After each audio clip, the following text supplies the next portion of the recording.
السلام عليكم ورحمة الله. معانا النهاردة منزل 3 أدوار في المنطقة الرابعة، حدائق الياسمين. المنزل تشطيب واجهة خارجية حجر ما شاء الله، رصيف للبيت وحرم كبير جدا، حوضين زرع كبار. المنزل 150 متر، 75 متر مباني و75 متر حديقة أمامية وخلفية. الحديقة الخلفية في النموذج الباب في النص بتكون 45 متر صافي. دي كده الخدمات بتاعتنا. المدرسة التجريبي شغالة ابتدائي واعدادي وثانوي عام. قدام البيت حق انتفاع كبير، حرم رصيف ما شاء الله، الشارع كله ساكن. البيت واقف على تشطيب داخلي. ده الحوض يخص البيت، حوض زرع تاني غير حرم البيت الرصيف.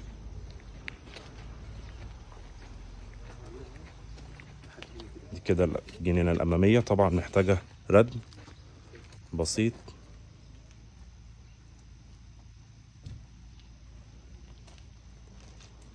تشطيب الواجهة ما شاء الله، في لمسات جميلة جدا بالحجر الهشم. ده كده الدور الأرضي. نموذج الباب في النص بيخلي الريسبشن ما شاء الله منفصل لوحده. البلكونة بتاعته على الجنينة الأمامية وعلى الشارع الرئيسي. البيت ما شاء الله موقعه جميل جدا. ده كده مطبخ الدور الأرضي. المطبخ بيكون ليه بلكونة على الحديقة الخلفية. برضو الحديقة الخلفية محتاجة ردم.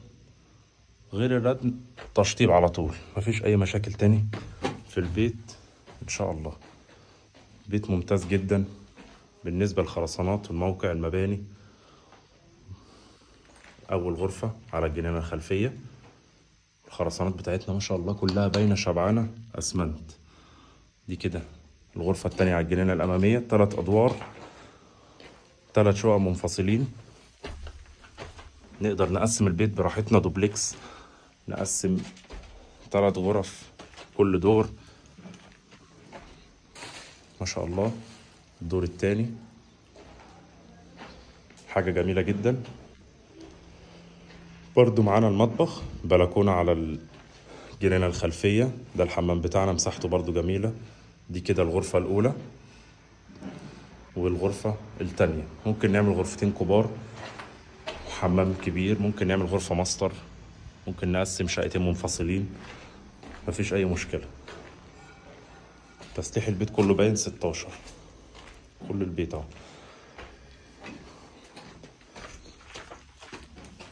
طبعا التشطيب موجود باقات كتير للتشطيب، وإن شاء الله ربنا يبارك لصاحب النصيب. حاجة جميلة جدا. برضو مساحتنا ال3 أدوار نفس مساحة واحدة. معانا هنا الفيو بتاع البيت ما شاء الله، حاجة جميلة جدا. حرم البيت غير مجروح نهائي. دقايق للخدمات والمدارس، مواصلات. طبعا جنبينا على طول كومباوند وادي دجلة ما شاء الله. تسليح وخرسانات 1000 الألف، وموقع ممتاز جدا.